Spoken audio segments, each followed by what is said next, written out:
vamos a oír hablar en ciencia y en educación en los próximos años, tiene las pilas bien puestas, tiene una maestría para los profesores del nivel medio superior, ya tiene desde 2000, ya salieron las dos primeras generaciones de la maestría y acaban de hacer es la Profmat, y acaban de hacer un trabajo de revisión de esta maestría, está en toda la República, en todo el país de Brasil, y ahí tienen lo que dicen los maestros al egresar esta maestría. La maestría está fuertemente trabajando contenidos matemáticos. Ahora, no se trabajan contenidos matemáticos aislados de la parte didáctica, eso quiero decir. Pero la didáctica en abstracto, didáctica de quién sabe qué cosa, porque si las matemáticas no se conocen, es didáctica de quién sabe qué cosa, no se puede trabajar.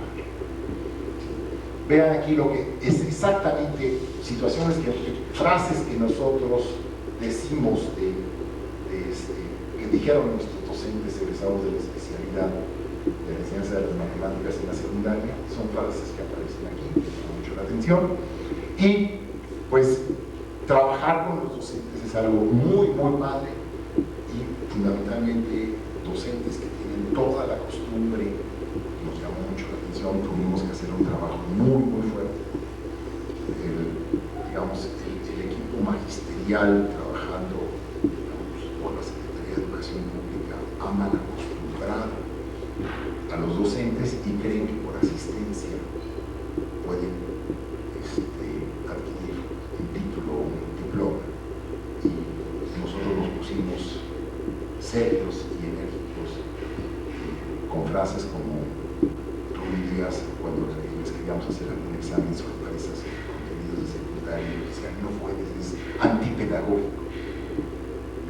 Yo les contestaba, tú no puedes ir a ver a un médico con una peritonitis porque tienes que avisárselo con una semana de anticipación.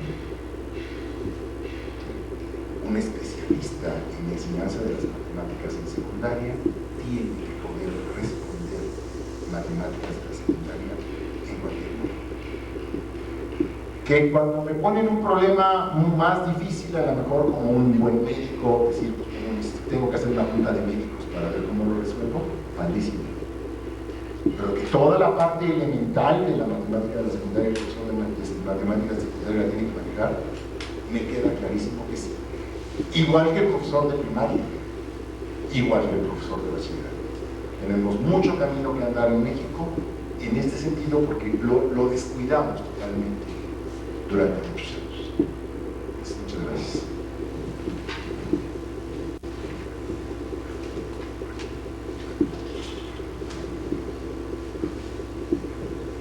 Bueno, agradecemos al doctor Alejandro Díaz Barriga por esta importante disertación. ¿Existe alguna pregunta, algún comentario?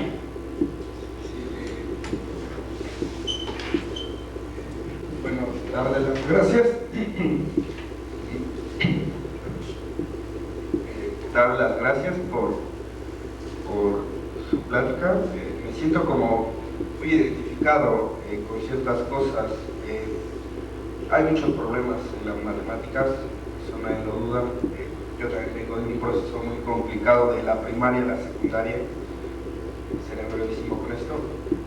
Tuve muchos problemas en la primaria con matemáticas, era reprobar, tras reprobar, tras reprobar. Llego a la secundaria y tengo maestros excelentes y me doy cuenta de ese pequeño detalle. No era yo el que no sabía matemáticas, eran mis profesores, ¿no? Y he aprendido mucho. Igual en el bachillerato soy egresado del CCH Naucalpan. Existen unos datos muy curiosos, ¿no? Somos el peor CCH en matemáticas, el peor bachillerato de todos los de la UNAM en matemáticas, y hay muchos problemas en torno a eso, ¿no? De cómo se enseñan matemáticas en el CCH Naucalpan, ¿no? Creo que ahí en el bachillerato tendríamos que también hacer un estudio muy profundo. Yo nada más como manera de aquí lo que se puede hacer es decirle a los alumnos que se asombren con cada aprendizaje que tienen. Yo cuando tengo esta capacidad de asombrarme a la hora de entender algo, me doy la posibilidad de alimentar ese conocimiento. Y en las matemáticas eso me ayudó muchísimo. Tener noción de álgebra, y hubo muchas cosas que deseo aprender que se fueron eliminando de los contenidos. Yo le decía a mi profesor, siempre quise aprender matrices en secundaria, y nunca me enseñaron. Me dijeron, pues vete al bachillerato, ya te han de enseñar. Y llego al bachillerato y me dicen, pues ya se sacaron del plan, mete cálculo y a lo mejor y te enseñan, a lo mejor. Pues, uno como no va a esas áreas, pues tiene que discernir en ciertas asignaturas, ¿no? Pero es básico en ocasiones aprender cosas de lógica, ¿no? Entonces, felicitarlo, darle las gracias por esta plática, y sí ahondar un poquito más en cómo se están entendiendo las competencias, ¿no? Hace poco en alguna clase revisábamos un libro del profesor Sergio Tobón, que ha abordado el tema de las competencias, y es especialista, y teníamos mucha discusión ahí a la hora de la planeación, sobre todo. Nos planteábamos esa pregunta, o sea, ¿cómo vamos a planear competencias en matemáticas, por ejemplo, ¿no? Con lo que implica la formación y la elaboración de planes por competencia, ¿no? Y cómo el docente se va a enfrentar a eso, ¿no? Y es un proceso muy complicado que no queda claro en el sistema educativo nacional, que habría que abordar. Solo tienes consideraciones. Gracias, señor. A ver, yo no quise entrar mucho en detalle de lo que es la evaluación, que ahorita que tú dices esto, me parece interesante mostrarlo, decirlo. El doctor Papini, las descanse, creo que le decíamos Papini, pero no es su nombre, de matemática educativa del POI, siempre nos decía cuando hablábamos de cosas de bachillerato, tú debes de llevar a tu estudiante a oír la orquesta, y en un momento le vas a decir, ahora toca como el primer violín. Debes en algunos casos en la enseñanza de las matemáticas enseñarle a tu estudiante la potencia de las matemáticas, la belleza de las matemáticas. Y eso, en general, los docentes somos muy dados a que lo enseño, lo voy a preguntar y lo voy a examinar. Y yo creo que gran parte, mucho de la enseñanza, al menos en matemáticas, en estos niveles debe de ser así como tú lo dices, ¿no? Ahí te va esto para que tú veas hasta dónde puede la potencia que tienen las matemáticas de resolver esto, resolver aquello. Y claro, no te voy a preguntar que tú seas un especialista en eso, ¿no? Sí. Y la otra parte que quiero comentar es un poco, sí, las competencias es llevar a las competencias al salón de clase no es algo trivial, porque cuando yo en general ya mucha de mi posición en muchos casos en la facultad, cuando voy con profesores, cuando voy con estudiantes, es llevar a una posición más que llegar a recetarte el libro, lo que sea, es descúbrelo, ¿no? Pero entonces, si yo tengo varios talleres por competencias de conjetura, y entonces como docente realmente te pone a desalcanzarte, porque cada estudiante se va por su cuenta. Tú no puedes decir, no, el camino es no, tienes que irte por el camino del estudiante y ver qué pasa, ¿no? Y en general, por ejemplo, una técnica que nos funcionó mucho con los docentes de la especialidad era el contraejemplo. Es decir, tú dejas que el estudiante se vaya y cuando no va por buen camino, tú no puedes decirle por ahí no, porque yo lo digo. Entonces, por ahí no, porque mira este ejemplo y ve qué pasa. Entonces, esta parte, digamos, de como por eso digo que hay que saber matemáticas para poder enseñar, porque como docente tú vas a enseñar por competencias, sí, pero entonces espérate que el estudiante se va a disparar, y se va a disparar con lo que te decía yo hace, con la conferencia con niños de primaria, que te empiezan a lanzar preguntas por todos lados.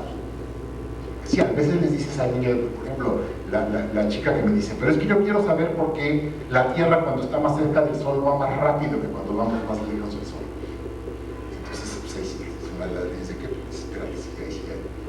Qué bueno que tienes esa inquietud de quedar ya, o sea, la plática te está dejando una inquietud para que te lances, ¿no? Y ahí, pero ahorita no te la puedo contestar, o sea, no te puedo dar una respuesta de eso. Pero, o sea, los niños son capaces de estar entendiendo qué está pasando. Y evidentemente yo digo que eso es lo que nos va a llamar la atención para seguir haciendo los estudios. No, digo, es un tema muy fuerte.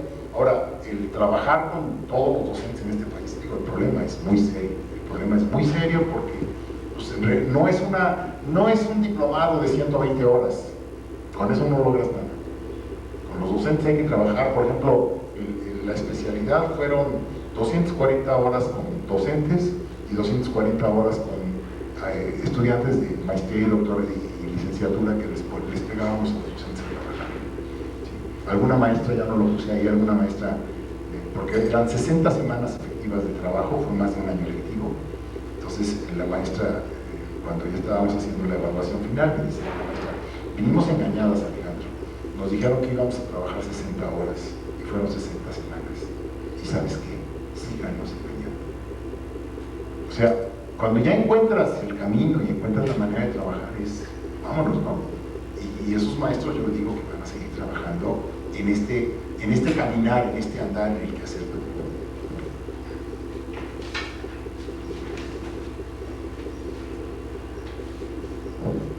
Bueno, también un poco agregando alguna pregunta, doctor.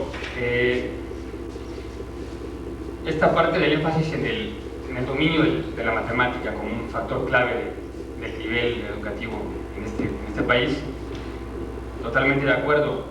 Pero entonces, ¿qué estará pasando? Porque tradicionalmente se asocia la enseñanza de las matemáticas en México pues a ingenieros en la secundaria, no sé, físicos, biólogos, disciplinas que se supone que deben dominar esta área a estos niveles por lo menos. ¿Qué sucederá ahí, no? Por un lado, ¿qué estará pasando en esa parte de dominio por un lado y de la enseñanza por el otro lado? Y bueno, también si fuera posible que pudiéramos ahondar un poco en esto del concepto de igualdad, que es importante, interesante también, que es un punto que usted nos comentó durante la plática, y el concepto de demostración, ¿no? También esto de la igualdad en relación a los conjuntos se utiliza mucho en álgebra, y el concepto de demostración que también nos observaba que por ahí hay un punto débil en la enseñanza en México, ¿no? Hasta donde sea posible. Gracias. Wow, a ver, cosas muy breves. Mira, el caminar del niño al joven en el aprendizaje de las matemáticas tiene que ir momentos de intuición, momentos de crecimiento y momentos en que tiene que formalizar algún tipo de conocimiento.